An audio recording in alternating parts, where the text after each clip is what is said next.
Your vocal sounds great on the loud words, then disappears on the quiet ones. You ride the fader, it still feels uneven. The fix is compression. It is also the one plugin that everybody uses and almost nobody actually understands. So today we fix that.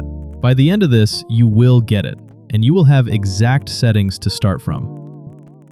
Here is the whole idea in one sentence. A compressor is an automatic volume hand. It turns the loud parts down for you, faster than any human could. Once you tame those loud peaks, you have room to turn the whole thing up. So the quiet parts come forward, the loud parts stop jumping out, and the vocal sits in one steady, confident place. Louder on average, and way more consistent. That is it. Everything else is just how you shape that. There are 4 knobs. 2 of them matter most, so start here. Threshold. This is the line. Anything louder than the line gets compressed. Anything under it is left alone.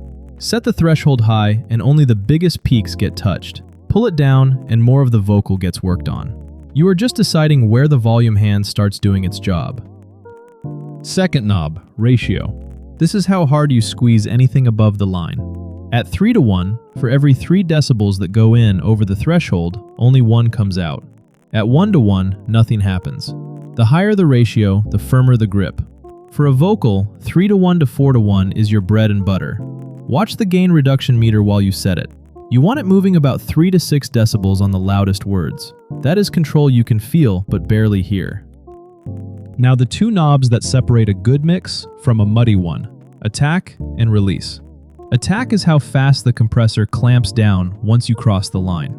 This is your punch control. A slower attack, say 10 to 25 milliseconds, lets the first crack of the word or the hit of the snare slip through before the compressor grabs it. That snap is what makes a vocal feel present. Set the attack too fast, and you flatten that snap, and the whole thing goes dull and lifeless.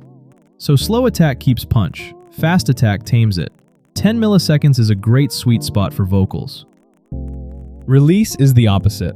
It is how fast the compressor lets go once the sound drops back under the line. Too slow and it never recovers. The vocal sounds squashed and small. Too fast and you get pumping, this breathing, distorted wobble as the compressor grabs and lets go over and over on held notes. For vocals, somewhere around 40 to 100 milliseconds feels natural. If you are not sure, most compressors have an auto release that adjusts for you, and it is genuinely good. Use it while you learn. Play a drum loop, grab attack and release, and just listen. This is the fastest way to train your ears. It clicks quicker than any diagram. 2 more settings worth knowing. First, the knee. This is how gently compression kicks in around the threshold. A hard knee snaps on the instant you cross the line. Precise, but on high ratios it can sound harsh. A soft knee eases in before the threshold, so compression arrives gradually and smoothly. For vocals, a softer knee usually sounds more natural and forgiving. For drums and precise control, a harder knee. Second, the detection mode. Peak mode reacts to the tiniest, fastest spikes. It is aggressive and precise, which is perfect when you need a hard ceiling, like limiting. RMS mode ignores those little spikes and responds to the average level over a slightly longer window. That is closer to how your ears actually judge loudness, so it usually sounds more musical. For most vocal and bus compression, RMS is your friend. When you compress, you turn peaks down, so the whole thing gets quieter. Makeup gain brings the level back up, so you can actually hear what you did. A lot of compressors have an auto makeup that does this for you. But here is the trap, and it is the most important thing in this whole video. Louder always sounds better. So when your compressed version is even a hair louder than the dry one, your brain says it is better, even when it is not. Match the volume before you judge. Turn the compressed version down until it is exactly as loud as the dry one, then bypass back and forth. Now you are hearing the compression, not the loudness. That one habit will fix more of your mixes than any plugin. Now the move that makes things sound pro, and most beginners skip it: parallel compression. Instead of squashing your vocal and hoping you kept the life in it, you keep the original clean and blend in a second copy that is crushed hard underneath it. You get the punch and density of heavy compression and the natural dynamics of the untouched vocal at the same time. Engineers call it New York compression, and here is the secret: you do not need a second track. Most compressors have a dry/wet knob built in. Set a high ratio, 8:1 or more. a fast attack, and crush it, 10 to 20 decibels of gain reduction. Then back the dry, wet knob off until it is sitting under the vocal, not on top of it. Instant thickness, and you still sound like a human.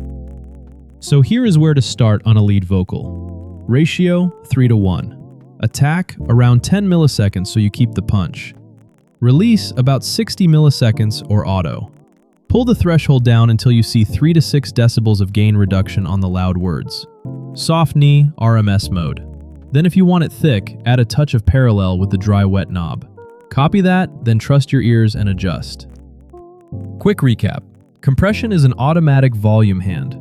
Threshold sets where it works. Ratio sets how hard. Attack keeps or kills your punch. Release sets the feel. Match your volume before you judge, and use parallel for punch without losing life. That is compression, start to finish. If you want the whole vocal chain on one page, the free cheat sheet is linked below.